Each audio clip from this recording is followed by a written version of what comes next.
Le GAEC Herrier, c'est l'exemple même de la ferme connectée.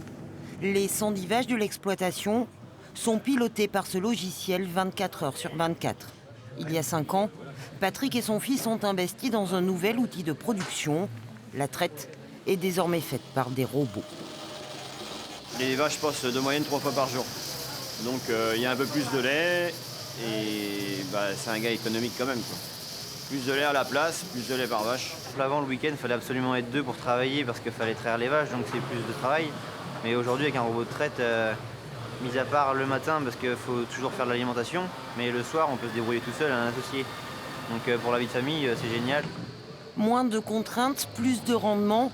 De plus en plus de jeunes agriculteurs basculent dans le numérique.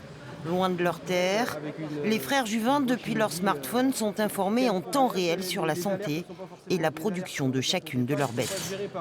Demander au robot de trier la vache, de lui dire telle vache, la prochaine fois qu'elle vient se faire traire, je veux que qu'au lieu de la renvoyer dans le bâtiment, tu la mettes dans une case dédiée pour qu'on puisse intervenir, faire un soin ou juste la voir.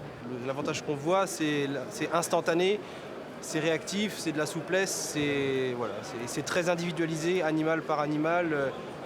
Ça donne une somme d'éléments, d'informations que le numérique nous permet d'exploiter et on peut aller plus loin dans la productivité, dans le confort des vaches, dans le suivi des animaux.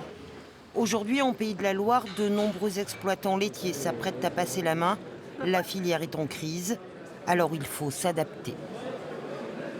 C'est essayer au travers de tout le contexte économique qu'on a actuellement, qui est un peu compliqué parce qu'il est mondial, d'avoir des éleveurs français qui puissent gagner leur vie correctement, avec un confort de vie qui soit quand même amélioré, et puis surtout qu'on puisse transmettre des exploitations et intéresser des jeunes.